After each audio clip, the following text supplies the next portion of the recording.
안녕하세요. 70대 할머니입니다. 이렇게 인사하는 것 맞나요?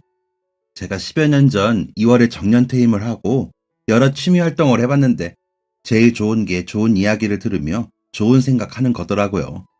제가 워낙 책도 좋아하고 라디오도 좋아하는 이야기 바라기이거든요. 그런데 대부분 연령과 성별로 인사를 하시기에 저도 해봤습니다. 곧 있으면 다가오는 아버지 기일에 괜히 마음이 울적해 사연을 나도 보내보자 했는데 괜히 마음이 풍선처럼 부풀어 오르네요.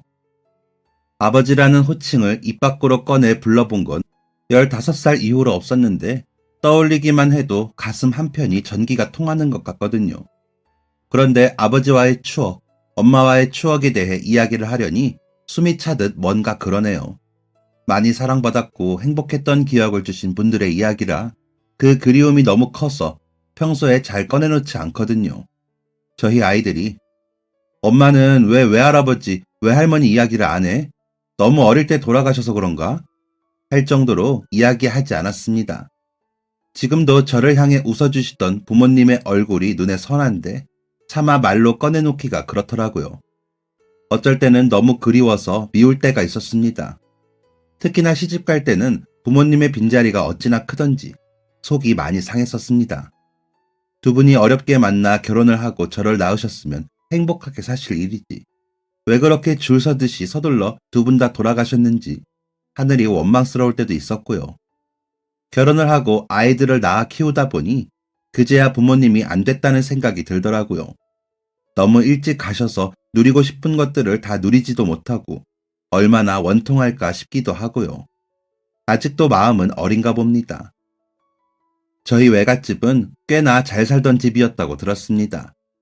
지금도 외가가 있던 동네에 가서 할아버지 함자를 대면 노인분들은 아실 정도라고 하더라고요. 논과 밭도 많고 돈도 많아 주변에 꽤나 힘을 쓰는 양반이었던 것 같더라고요. 그에 반해 저의 친가는 재산은커녕 겨우 먹고 살던 집이었다고 해요. 일제강점기에 집안이 풍비박산이 나고 전쟁을 겪으면서 온 가족이 어렵게 살았다고 하시더라고요. 아버지는 그런 집 삼형제 중 막내셨고 피난이다 뭐다 공부도 제대로 못하셨대요. 전쟁이 끝나고 동네에서 글을 가르쳐주는 야학에 다니시긴 하셨지만 정규 교육은 아니다 보니 학벌은 없으셨던 거죠. 그에 반해 엄마는 외할아버지 인맥으로 피난도 그다지 힘들지 않게 가셨고 피난 가서도 학교에 다니셨다고 하더라고요. 물론 처음에는 힘드셨겠지만 부산에 외할아버지가 거처를 잘 마련해 주셔서 그 어렵던 시절에도 잘 지내셨대요. 외동딸인 어머니를 외할아버지께서 엄청 신경 많이 쓰셨고 대학까지 보내셨다고 하니 시기상으로 어마어마했다는 걸 알 수 있죠. 접점이 전혀 없을 것 같은 두 분이 만나 결혼한 건 어쩌면 기적이었을지도 모릅니다. 엄마가 대학 3학년 때 아버지가 공부하는 야학에 가르치러 가셨다가 처음 만나셨는데 2살밖에 어리지 않는데도 그렇게 챙기고 싶으시더래요. 그래서 챙겼는데 아버지가 선생님, 저 동정하세요? 저는 괜찮습니다. 라고 하더래요. 엄마는 그런 아버지의 말에 내가 널 왜 동정하니? 나는 해주고 싶으니 마음 가는 대로 할 뿐이야. 라고 받아치셨는데 그제야 감정이 이시더랍니다. 아버지가 인물이 좋으셨거든요. 못 먹고 자랐는데도 풍채도 좋으시고요. 배우 제안도 받기도 할 정도였다고 하더라고요. 하지만 끼가 없으신 아버지는 모든 제안을 거절하시고 큰아버지와 함께 다니던 자전거 가게에서 열심히 장사를 배우셨답니다. 그런 양반이니 대학생 누나가 자신만 티나게 챙기는 게 영 이상한 일이라 여겼던 거죠. 별 생각 없이 마음 내키는 대로 챙기던 엄마는 아버지가 그렇게 이야기하니 그제야 마음을 깨닫게 되었다 하더라고요. 그래서 며칠 뒤에 동정 아니고 호감이야. 아무리 눈치가 없어도 그렇지. 어떻게 이런 걸 내 입으로 말하게 하니? 라고 엄마가 먼저 말을 하셨는데 아버지는 딱 봐도 부잣집 아가씨가 재미삼아 나오는 것 같은데 나는 그런 장난에 휘말릴 생각 없으니 괜한 시도 마시오. 라고 하고는 그 다음부터 눈도 안 맞춰주시더래요. 아버지는 야학에서 여러 자비를 도우셨는데 일자 무식에 나를 가르쳐준 것이니 나도 도움이 돼야죠. 라며 일을 보고 계셨다고 하더라고요. 엄마는 그런 아버지가 더 좋아지셨답니다. 그래서 싫다는 아버지에게 계속 마음을 표현하셨대요. 편지도 쓰고 손수건에 자수도 새겨 선물하면서요. 그런데도 아버지는 엄마를 쳐다보지도 않으시더랍니다. 그래서 엄마가 야학이 끝나고 돌아가는 아버지를 붙들고 엉엉 우셨대요. 왜 이렇게 날 돌아봐주지 않냐면서요. 왜 나를 이렇게까지 비참하게 하느냐고 어깨를 들썩이며 우셨답니다. 그랬더니 다음 날부터 아버지가 엄마와 눈도 맞추고 선물로 준 손수건도 사용하시더래요. 그렇게 두 분이 연애를 시작하신 거죠. 하지만 양가에서 반대를 하셨겠죠. 친가에서는 분에 넘치는 여자 모시고 살 거 아니면 비슷한 사람의 처지의 여자 만나라. 외가에서는 그런 못 배우고 가난한 집안 남자 만나라고 대학까지 보냈는 줄 아냐 라며 난리가 났었대요. 하지만 어렵게 시작한 연애를 포기하고 싶지 않던 엄마는 집을 나오셨답니다. 아버지는 자신이 돈을 안 벌면 친할머니 약값이 없었기에 집을 나오지 못하셨대요. 큰아버지는 일가를 이루셨고 둘째 큰아버지와 아버지가 버는 돈으로 생활비와 친할머니 약값을 대고 사셨으니까요. 둘째 큰아버지는 공장에 다니시면서 월급을 받아오셨는데 새벽같이 나가 밤이 늦어야 돌아오시니 집의 모든 일들은 아버지가 맡아 돌보셔서 그런지 아버지는 가족을 도저히 배신하지 못하시겠더래요. 엄마의 가출을 반대하긴 했지만 내가 이 사람 없이 살 수 있나 싶어 포기를 못하고 엄마를 데리고 무작정 집으로 들어가셨답니다. 그리고는 아버지 방에서 그냥 같이 사셨대요. 친할아버지는 전쟁 때 다치신 몸이 불편해 집에만 계셨는데 엄마가 같이 지내기에 얼마나 힘드셨겠어요. 그런데도 엄마는 아버지가 혹여 미안해할까 아무렇지 않게 지내셨대요. 방 두 칸의 집에 시부모와 신혼생활을 시작한 엄마는 누구보다 열심히 사셨고 남들이 보면 밝고 씩씩한 사람이었기에 아버지는 여자를 잘 골랐다 생각이 드셨다고 하더라고요. 그러던 엄마가 갑자기 밥도 잘 못 먹고 헛구역질을 그렇게 하시더래요. 아버지는 자기 따라온 엄마가 큰 병에 걸렸나 싶어 너무 겁이 났다고 하시더라고요. 원래도 입이 짧은 사람이긴 했지만 그렇게까지 못 먹지는 않았는데 그렇게 못 먹더라. 그러니까 얼마나 겁이 나. 내가 돈이 많은 것도 아닌데 큰일이다 싶더라고. 라며 이야기해 주실 정도로요. 그런 아버지의 상상이 끔찍해지고 있을 무렵 엄마 뱃속에는 새로운 생명이 자라고 있었죠. 바로 저였습니다. 입덧은 지독했답니다. 임신 중기인 6개월 정도까지 계속됐다고 해요. 안 그래도 살림살이가 엉망인데 아이가 태어난다는 생각에 아버지는 더 허리띠를 졸라매셨지만 엄마가 뭐라도 드실 수 있으면 사다 주고 싶을 정도로 엄마는 못 드셨다고 하더라고요. 그러다 보니 피부는 거칠어졌고 하얗고 광택이 돌던 얼굴빛은 창백해지더랍니다. 정말 겨우 버티고 계셨던 거죠. 그런 엄마가 참외가 먹고 싶다 그랬을 때 아버지는 온 시장을 다 뒤져서라도 집에 가져가려고 여기저기 다녀보셨답니다. 하지만 어린 묘정을 파종도 하기 전이라 참외를 못 사다 드렸다고 하더라고요. 마음이 불편해 기가 푹 죽어 집에 들어서는 아버지를 엄마는 환하게 웃으며 내가 괜한 걸 먹고 싶다고 그랬지? 이렇게 이른 봄에 참외가 어딨어요. 미안해. 괜히 한 말이야. 라고 애써 괜찮은 듯 구시더래요. 그런 엄마를 보며 아버지는 마음이 놓였지만 괜히 미안해져서는 미안해. 내가 진짜 너무 이기적이고 나쁜 거 알아. 나 때문에 다 포기하고 온 사람 이렇게 고생시키면 안 되는데 미안해. 라며 눈물을 흘리셨대요. 엄마는 그런 아버지에게 내가 뭐 잡혀왔나? 내가 좋아서 온 건데 라며 웃으셨다고 해요. 그렇게 서로를 위하는 부모님 사이에서 제가 태어났고 엄마는 저를 돌보고 키우시며 할머니 병수발에 할아버지 뒤치다꺼리까지 하면서 지내셨답니다. 대학을 다니셨으니 다른 일들도 할 수 있었지만 제가 있다 보니 그조차도 쉽지 않았나 봐요. 할아버지 할머니 두 분 다 몸이 안 좋으시니 맡길 수도 없고요. 하지만 엄마는 저를 보기만 해도 좋으셨답니다. 아버지를 꼭 닮은 저를 보며 행복해지셨대요. 하지만 그 행복은 그리 오래가지 못했습니다. 제가 3살 생일을 맞아 엄마는 미역국을 끓여 축하를 해주셨대요. 비록 소고기 미역국은 못 끓이셨지만 시장에서 파는 떡도 조금 샀다고 하시더라고요.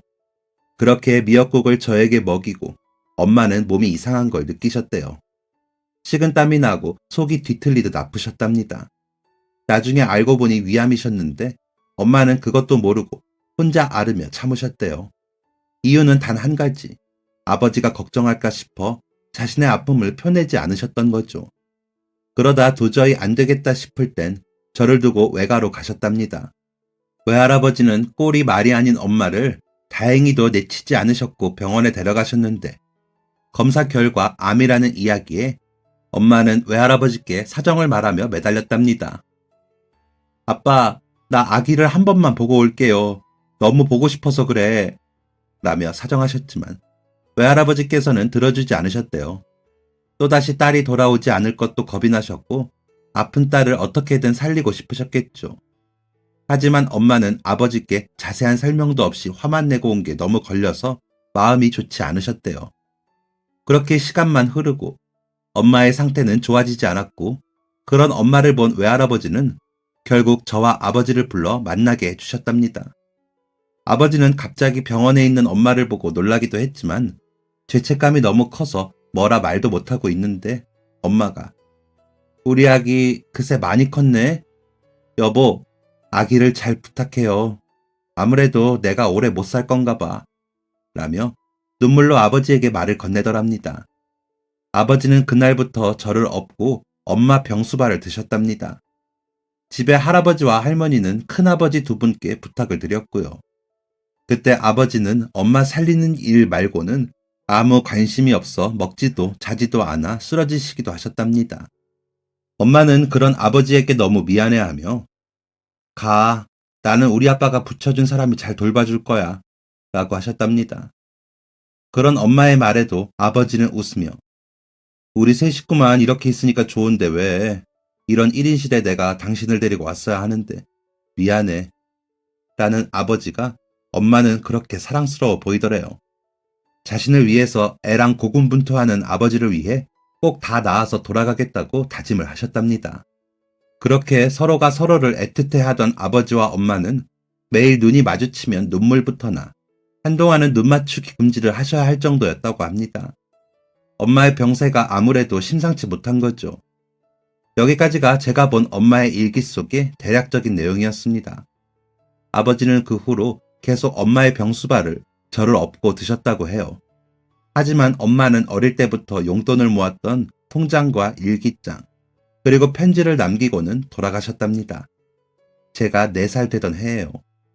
아버지는 엄마의 장례식에서 같이 죽는다고 날뛰다가 외할아버지께 뺨을 맞으셨답니다. 정신 차려. 우리 세영이는 보냈어도 애는 살려야 할 것 아닌가. 이렇게 나약한 사람이라는 거 세영이도 아나? 이런 모습 보여주려고 그간에 우리 딸을 저 아까운 아이를 죽게 만든 건가? 라면서 때리신 거죠. 아버지는 외할아버지의 불호령에 겨우 정신을 차리셨고 엄마의 장례를 치를 수 있었다 하시더라고요. 하지만 문제는 그때부터였죠. 엄마 병수발 때문에 일을 그만두시고 마음을 못 잡던 아버지를 본 외할아버지는 재산을 다 한 대학에 기부하시면서 너가 내 재산 탐을 내고 있구나. 어림없다. 하시면서 저를 데려가시겠다고 그러셨대요. 하지만 아버지는 저희 아이는 제가 키웁니다. 하면서 단호하게 말씀드렸다고 하시더라고요. 하지만 어린 저를 맡기고 일을 다닌다는 건 쉬운 일이 아니었다고 하더라고요. 아파서 자리에 누운 할머니와 다친 몸을 어쩌지 못해 마음까지 병들어버린 할아버지를 아버지는 감당이 안 되던 때가 있기는 했다고 하시더라고요. 그런 틈바구니 속에서 저는 자랐습니다. 어릴 때부터 눈치가 빨랐던 저는 집안일을 곧장 도우며 열심히 자랐습니다. 그러다 친할아버지가 돌아가시고 할머니의 병세는 더 심각해지셔서 돈이 2배로 더 들었다고 하더라고요. 다행히 외할아버지께서 저 키우는 데 쓰라며 다달이 얼마씩 보내주셔서 저 먹이고 입히는 건 걱정을 안 하셨다고 해요. 하지만 외할아버지는 갑자기 재산을 탕진하며 다니신다는 소문과 함께 연락이 닿지 않기 시작하셨답니다. 그러다 결국 돈도 보내지 않으시더래요. 맡겨놓은 돈도 아니고 주시는 돈에 감지덕지이긴 했지만 갑자기 그러시는 게 이해가 안 가 찾아가 봤더니 집은 이사를 해 다 비워져 있고 행방을 아무도 모르더래요. 그저 아버지 생각에는 사이비 종교나 사기꾼에 있는 돈 다 털리고 어디로 잠적하신 게 아닐까 싶다고 하시더라고요. 없는 살림에 저에게 들어가는 돈까지 늘어나니 아버지는 정말 딱 죽겠다고 하시더라고요. 그런 아버지의 마음이 통했던 건지 어쩐 건지 아버지는 정말 그날부터 아프시더래요. 기침도 계속하고 살도 계속 빠지고요. 할머니와 증세가 비슷했기에 아빠는 별거 아니라고 여기셨다고 하더라고요. 외할아버지가 그렇게 사라지시고 큰아버지들께 경제적 도움을 받는 참이었던 아버지는 아픈 몸보다 자신이 보살펴야 하는 가족들이 더 눈에 밟히더래요. 그러다 할머니가 아버지 손을 잡고 돌아가셨고 아버지는 큰 슬픔을 느끼기보다는 저를 키우기 위해서이긴 하지만 셈을 하는 자신에게 환멸이 느껴졌다 하시더라고요. 그러는 와중에 아버지의 몸은 점점 더 안 좋아지셨고 저는 자랐죠. 아버지의 병원비는 큰아버지들이 부담해 주셨는데 반찬도 가져다 주시고 쌀도 가져다 주셨습니다. 하지만 제가 듣는데도 아랑곳 없이 이번만이야. 우리도 살아야 하지 않겠니? 그래도 막내 너가 힘든 일 겪으면서 고생한 게 있으니 이 정도까지만 한다. 라며 가셨습니다. 그 후로는 정말 연락이 닿지 않았죠. 사촌들도 학교에서 만나기가 어려워졌고요. 엄마가 돌아가시고 7년 정도 뒤였던 것 같습니다. 아직 초등학교 고학년이 아니었는데 말이죠. 그렇게 몇 년을 아버지는 병과 싸우시며 저를 키우시느라 더 고생을 하셨습니다. 그런데도 제가 얼마나 귀한 사람인지 매일 말씀해 주셨어요. 세상 모두가 널 사랑하지 않고는 못 견딜 게야. 그래도 미안해. 부모의 사랑을 제대로 못 받고 크게 해서. 라며 사과도 잘하셨고요. 그랬기에 저는 비록 물질적인 가난을 겪었지만 마음은 그렇지 않았습니다. 그저 아버지만 건강해지시길 바라며 자랐죠. 하지만 제 바람과는 다르게 아버지는 날이 갈수록 병약해지셨습니다. 그런 아버지가 나아질 수 있다면 어떤 약이라도 돈이 많이 들더라도 사다 드리고 싶어 간간히 이웃들의 일을 돕고 돈을 받아 모았습니다. 그렇게 초등학교 6학년이 되었지만 아버지의 건강은 좋아지려는 기색이 없었습니다. 그러다 중학교에 진학을 해야 하는데 돈이 없으니 저는 당연히 안 될 거라 생각을 하고 포기를 하려 했습니다. 아버지 약값도 벅찬데 제가 학교를 다니는 건 당연히 힘들었으니까요. 그런데 하루는 학교가 끝나고 집에 돌아가니 아버지는 제 짐을 싸놓고 기다리고 계시더라고요. 무슨 일인가 싶어. 아빠, 이게 뭐예요? 라고 여쭤보니 아버지는 따라와 하시더니 제 짐들을 들고 집 밖으로 나서셨습니다. 그런 아버지 뒤를 따라가니 한 차가 있었고 아버지는 그 차에 제 짐을 실으시더니 따라가 가면 학교도 보내주고 돈도 주실 거야. 그 돈은 잘 모아놨다가 아버지 보내주면 돼. 아버지가 병 다 낫게 해준다는 곳을 찾았어. 거기 가서 지내보려고 해. 그러니까 가서 게으름 부리지 말고 열심히 일해. 알았지? 그리고 학교 성적 떨어지면 쫓아낸다 그러시더라. 공부도 부지런히 하고 라더니 저를 차에 태우셨습니다. 갑작스럽게 일어난 일이라 이게 무슨 일인가 싶었지만 아버지 말대로라면 아버지 병도 낫고 저 학교도 다니고 공부도 할 수 있다는 소리이니 다 좋은 거더라고요. 그래서 차에 오르긴 했지만 눈물이 났습니다. 아버지, 내가 가서 열심히 할 테니까 얼른 나와서 나 데리러 와. 알았지? 돈도 버는 대로 보낼게요. 라며 울면서 차에 올랐습니다. 차가 출발하며 아버지와 멀어질수록 어찌나 눈물이 나던지 차가 멈추기 전까지 엉엉 울었습니다. 이윽고 차가 멈추고 울음이 진정이 되지 않았는데 누군가 차 문을 열고 너가 미영이니? 반갑다. 내가 이 집 안주인이야. 라며 인사를 하시더라고요. 어디선가 본 적이 있는 것 같은데 기억이 안 나는 얼굴이었습니다. 하지만 이내 이렇게 부자 사모님을 내가 어디서 봤겠어? 라는 생각이 들어 얼른 차에서 내려 꾸벅 인사를 하고는 잘 부탁드립니다. 열심히 하겠습니다. 하고 인사를 했습니다. 그러자 저를 가만히 보시던 사모님은 예쁘네. 전학은 아버지가 미리 해놓으셨을 거야. 들었겠지만 나는 공부 못하면 내보낸다. 그러니까 열심히 하고 그리고 일단 졸업식까지는 너가 공부부터 좀 하는 거 보고 일은 차츰 하나씩 가르쳐 줄게. 라고 하시더라고요. 바로 일을 시키지 않는다는 말에 안심이 되었지만 그래도 걱정은 되었습니다. 방 안내를 받고 들어가 제 짐들을 기사 아저씨가 내려놔 주시는데 저는 눈이 동그랗게 커졌습니다. 제가 생각했던 식모의 방보다 너무 좋아서요. 집에 있는 제 방보다 좋았습니다. 신문지로 덕지덕지 발라놓은 벽이 아닌 집에 들어와 본 건 처음이기도 했고요. 새 옷도 사두셨더라고요. 제가 의아한 눈으로 사모님을 돌아보자 내가 자식이 없어서 아이 옷을 사보고 싶었어. 별거 아니야. 편하게 입어.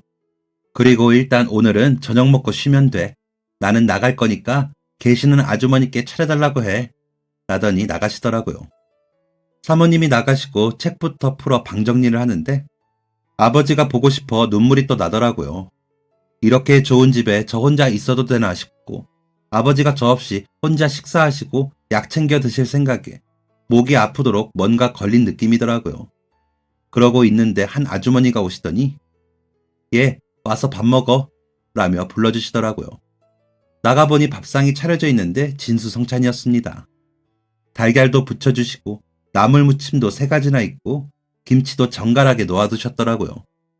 그리고 고기가 많이 든 묵국까지 있는 상을 받으니 내가 이 집에서 이렇게 대접받아도 되나 싶은 생각이 들었습니다.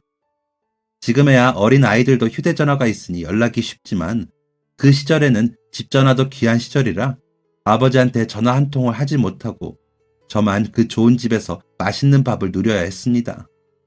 명치 끝에 돌이 걸린 것처럼 불편했지만 다른 도리가 없었습니다. 그저 사모님 말대로 열심히 해보는 수밖에요. 전학을 간 학교에서는 제가 부잣집 딸이라는 잘못된 소문이나 한동안 친구 사귀기도 쉽지 않았습니다. 소문보다 제가 너무 가난해 보였던 거죠. 좀 속상했지만 저는 그런 거 아무렇지도 않게 생각했습니다. 당장에 급한 건 그게 아니니까요. 학교가 끝나면 아주머니를 거들며 청소도 하고 빨래도 하고 정원에 풀도 다듬었습니다. 잡초가 나기가 무섭게 제가 다 뽑았죠. 제가 볼 때는 제가 딱히 할 일이 없는데 눈치껏 굴지 않으면 쫓겨날까 걱정이 되었거든요.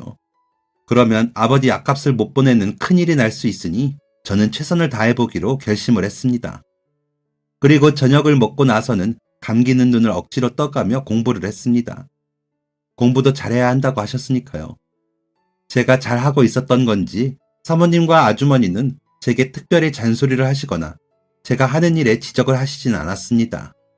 하지만 제가 학교 생활은 잘하고 있는지 옷이며 머리며 단정히 하고 다니는지 애는 신경을 많이 쓰셨습니다. 그때마다 우리 집에는 아이가 없잖아. 그래서 그래. 라며 웃으셨지만 저는 이래도 되나 싶어 더 조심하게 되더라고요. 아버지는 한 달이 지나자 저를 만나러 학교 앞으로 오셨습니다. 월급을 받은 다음 날이었는데 어떻게 알고 오셨더라고요. 그래서 반가워하며 아빠, 나 돈 많이 벌었어. 내가 줄게. 가자. 하고 아버지를 이끌었더니 아니야, 지금은 괜찮아, 미영아. 우리 살던 집에는 이제 못 가. 아버지가 병원비 하느라 팔았어. 큰아버지들도 다 나눠주고. 그러니까 찾아가지 말고 아버지가 이렇게 올 수 있을 때 올 테니까 열심히 하고 있어. 알았지? 그리고 돈은 잘 모아둬. 아빠가 나중에 달라고 할게. 라고 하시더니 저를 집 앞까지만 데려다 주시고 그냥 가셨습니다.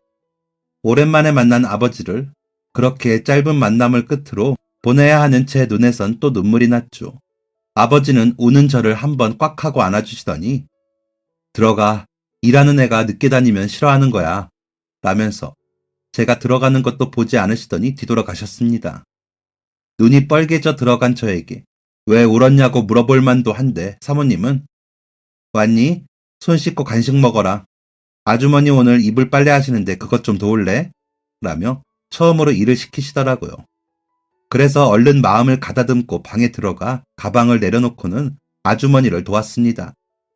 그러다 보니 하루가 저물고 공부를 하다가 잠이 들었습니다. 초등학교 졸업식에도 아버지는 오지 않으셨습니다. 대신 사모님이 오셔서 아버지가 치료 때문에 못 오신다고 부탁하시더라 하며 작은 꽃다발도 주셨습니다. 중학교 입학식 때도 아버지는 안 오셨습니다. 편지라도 쓸 수 있으면 좋은데 아버지가 계신 곳이 어디인지 모르니 편지도 쓸 수가 없었습니다. 그래서 아버지에게 하고 싶은 말들이 떠오를 때마다 공책에 편지를 썼습니다. 언젠가 만나면 드리려고요. 또 학교 앞으로 오시지는 않을까. 그 공책은 항상 가방에 지니고 다니기도 했죠. 월급으로 받은 돈은 잘 모아 서랍장 깊은 곳에 숨겨두었습니다. 옷이 많지 않아 뒤지면 금방 들통날 정도였지만 나름 싸맨다고 싸 잘 숨겨두고는 아버지께 드릴 날만 기다렸죠. 하지만 저는 그 돈을 아버지께 직접 드리지 못했습니다. 그리움으로 한자 한자 써내려간 공책도 못 드렸죠. 중학교 2학년에 올라갈 무렵 아버지가 돌아가셨다는 소식을 받았거든요. 아버지는 제가 지내는 지역에서 꽤나 먼 지역의 병원에 입원해 치료를 받으셨는데 상태가 좋아지지 않아 1년여 동안 제게 소식을 전하지도 못하고 돌아가셨던 겁니다. 저는 울다가 몇 번을 토했습니다. 아버지가 없는 이 세상을 어떻게 지내야 할지 모르겠더라고요. 아버지의 장례식에서 만난 큰아버지들은 그냥 그렇게 지내던 대로 지내라. 쫓겨나지 말고 잘 붙어있어. 그렇게 각자 앞가림해야지. 우리도 할 만큼 했다. 알잖니? 라더니 아버지 발인도 끝나기 전에 장례식장을 떠나셨습니다. 저는 그간 써놓은 공책을 아버지의 품에 안겨드리고 장례를 치렀습니다. 그리고는 화장을 한 아버지를 근처 호수에 뿌려드렸습니다. 사모님이 그 모든 과정을 도와주셨죠. 아버지의 장례는 지금 생각해보면 참으로 단촐했습니다. 아는 분들이 오시기는 했지만 그렇게 많지 않았거든요. 그런데다 큰아버지들도 남들 눈을 피해 가시다 보니 거의 저만 자리를 지켰더라고요. 그런 저를 사모님이 지켜봐 주셨고요. 장례가 다 끝나고 그간 모은 돈을 드리며 이거 장례 비용이에요 라고 하자 그저 그래 받아두마 라고만 하셨습니다. 사모님은 아버지가 돌아가시고 달라진 건 없으셨습니다. 그저 제 성적에 더 관심을 두셨고 옷같이 저를 꾸미는 것들을 더 신경 써 주셨죠. 사장님은 일본에 일이 많아 한 달은 한국에, 한 달은 일본에서 지내시는 분이라 자주 뵙지는 못했지만 오실 때마다 제 선물도 빼놓지 않으셨습니다. 그래서 그런 분들을 실망시키지 않으려 열심히 공부했습니다. 그러다 보니 반에서는 1등이었고 전교 등수도 꽤나 괜찮은 편이었습니다. 그러다 보니 자연스레 근처에서 명문고에 속하는 여고로 진학하게 되었죠. 입학금은 사장님께서 축하금으로 주는 거야 라며 내주셨고요. 일도 많지 않고 공부까지 시켜주시는데 입학금에 교복까지 받고 나니 사모님과 사장님께 정말 감사하는 마음이 들더라고요. 아주머니는 그런 제게 너는 복이 터졌다. 나도 너만 할 때 이런 집에서 일했으면 중학교라도 나왔을 텐데 라며 말을 하시더라고요. 아주머니 말씀이 맞았죠. 어디서 이렇게 대접을 받으며 일을 해 돈을 벌면서 학교까지 다니겠습니까? 그래서 사모님과 사장님께 감사하다는 표시로 장갑 한 짝씩을 실로 떠서 선물로 드리며 편지를 썼습니다. 너무 좋아하시면서 고맙다 하시는데 사모님이 눈물을 흘리시기에 놀랐습니다. 제가 놀라자 사모님은 아니야, 그냥 좋아서 라면서 웃으시더라고요. 그래서 그러려니 했는데 미영아, 미안한데 이거 한 쌍만 더 떠줄래? 실값은 내가 줄게 라고 하시기에 한 쌍 더 떠드렸습니다. 장갑이 꽤나 마음에 드셨나 보다 싶어 제 마음도 좋더라고요. 그렇게 고등학교에 올라간 저는 더 열심히 공부했습니다. 하지만 일을 줄일 수가 없으니 잠을 줄여가며 공부를 했죠. 그때 쏟은 코피가 과장을 해서 말하면 세숫대야 한두 개는 될 겁니다. 그렇게 공부를 해야 사모님과 사장님 은혜에 답할 수 있는 길이라 그때도 그렇게 여겼습니다. 그렇게 공부를 해 서울 상위권 대학에 갈 수 있었지만 저는 장학금을 받아야 하는 형편이었기에 교대에 갔습니다. 다들 아쉬워하셨죠. 하지만 저는 어차피 사범대 아니면 교대를 목표로 하고 있었습니다. 누군가에게 도움이 되는 가르침을 할 수 있는 직업이라는 생각에 너무 매력적으로 보였거든요. 그리고 아버지가 너희 엄마가 칠판에서 그 하얀 손으로 가르치는 모습은 참 예뻤어. 나만 안 만났어도 선생님을 했을지 모르지. 라며 하셨던 말이 떠오르기도 했고요. 그래서 저는 꼭 선생님이 되고 싶은 마음이 어릴 적부터 있었습니다. 그래서 주변의 만류에도 교대를 가기로 했습니다. 합격 통보를 받고 장학금을 받아 입학금과 등록금을 치르고 집으로 돌아오면서 고민이 깊어졌습니다. 그간 모은 돈으로 하숙을 학교 앞에서 하려고 결심을 하기는 했는데 어떻게 나가겠다고 해야 할지 모르겠더라고요. 제 형편에 그런 부자 동네에서 학교를 다니는 것도 우스워 보인다는 생각도 들었고 대학에 다니면서도 남의 집 일을 할 수는 없는 노릇이었습니다. 그런데 사모님이 작은 상자를 가지고 제 방으로 오시더군요. 그러더니 저에게 주시며 열어봐, 너희 아버지가 내게 맡기신 거야 하시더라고요. 그 안에는 엄마가 남긴 일기와 저를 향한 편지, 사진들, 그리고 통장이 들어있었습니다. 그러시더니 사실 나 너희 엄마 친구야 라고 하시는 겁니다. 네? 저희 엄마 친구요? 라고 놀라 되물으니 고개를 끄덕이시며 사모님은 눈물을 흘리고 계셨습니다. 한참을 말도 없이 눈물만 흘리시던 사모님은 제 손을 잡고 이야기를 시작하셨습니다. 나랑 세영이는 고등학교 2학년 때 만난 여고 동창이야. 그때 우리 집이 사업이 망해 어려워졌는데 세영이가 나를 도와 같이 공부를 하고 대학 등록금도 도와줬어. 집이 어려워졌어도 정신 차리고 공부해서 다시 일어나야 한다고. 라며 사모님은 살포시 웃으셨습니다. 과거를 생각하시는 것 같더군요. 그래서 우리는 같은 대학은 못 갔어도 계속 연락을 하고 만났어. 우리 집은 점점 기울었고 나는 가난한 사람들을 가르쳐야 한다는 생각에 야하게 나가게 되었다고 말을 했지. 원래도 남 퍼주는 거 좋아하는 너희 엄마는 그런 나를 따라 야하게 나가 사람들을 가르쳤어.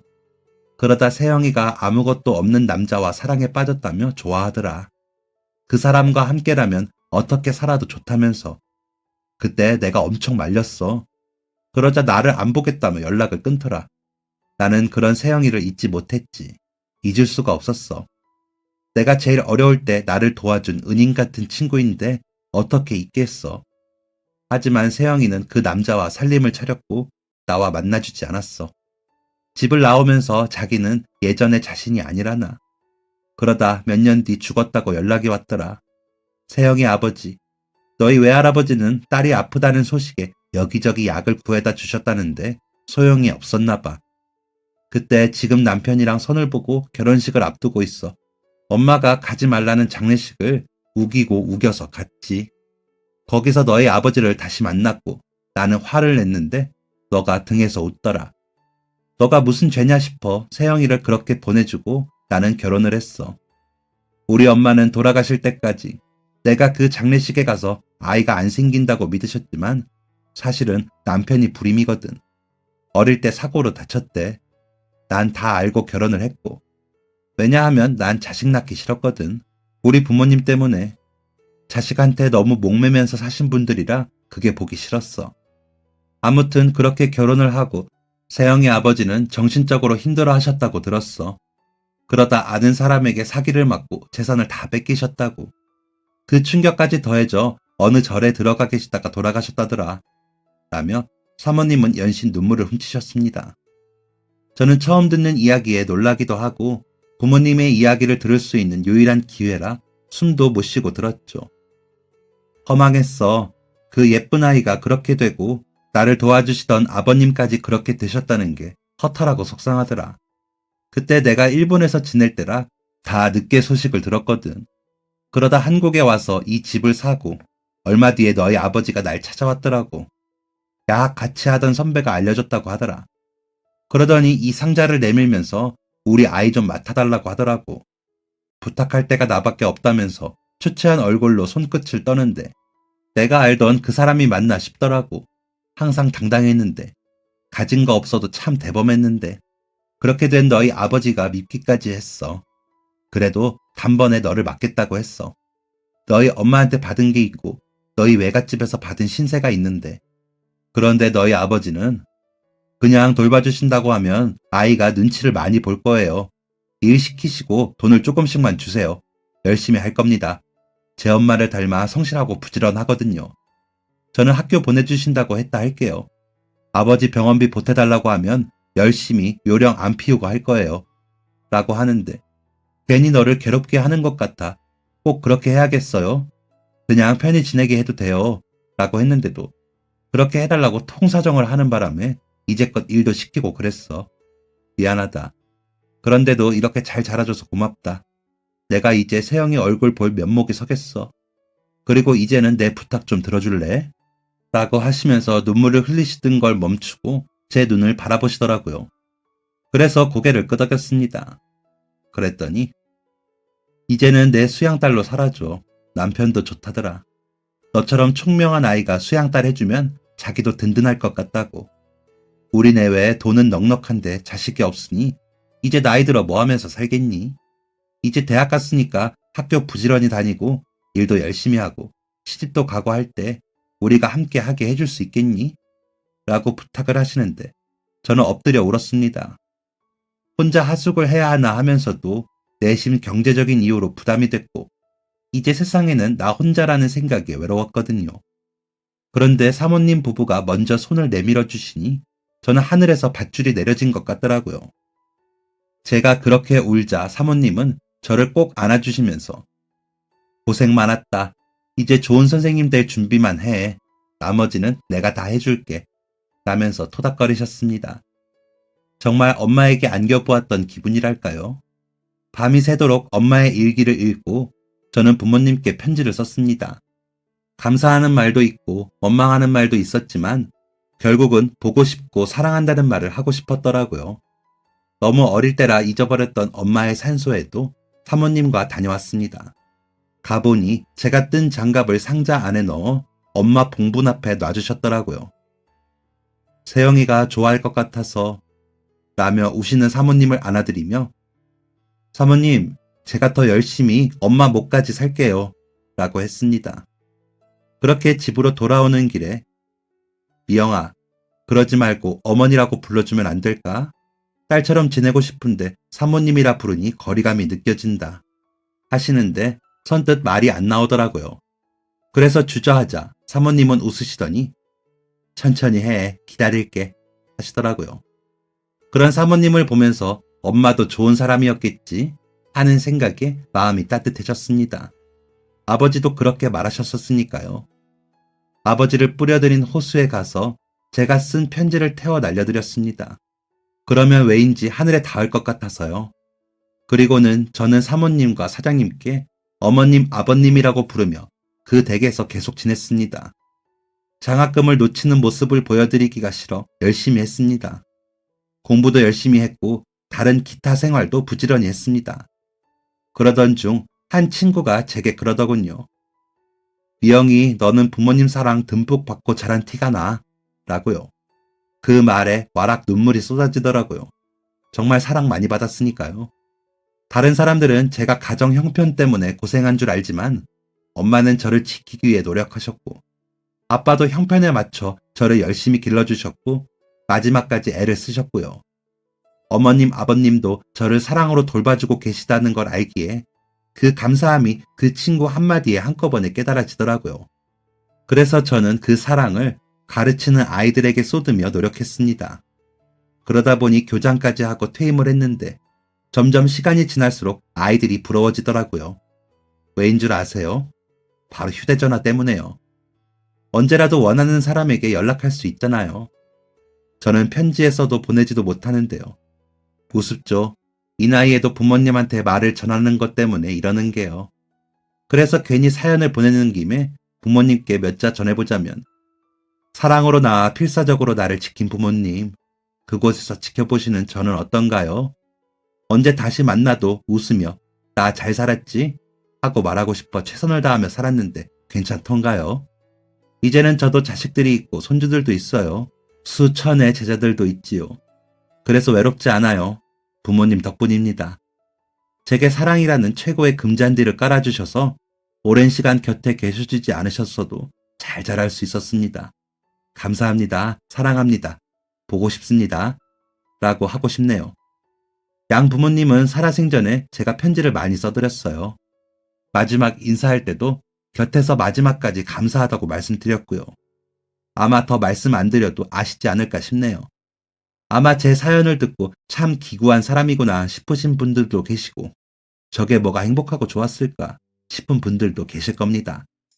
하지만 확실한 건 진심이라고 생각합니다. 어찌되었건 저를 지키기 위한 분들이 안 계셨다면 저는 지금 어떤 모습일지 모르죠. 환경 때문에 겉으로 보여지는 부분이 속마음과 다를 수 있지만 그 진심을 서로 알아주는 게 가족이 아닐까 싶습니다. 그러니 여러분 사랑을 믿으세요. 남녀 간에 불타는 사랑만이 아니라 내 주변에서 나를 아껴주는 모든 사람의 마음을요.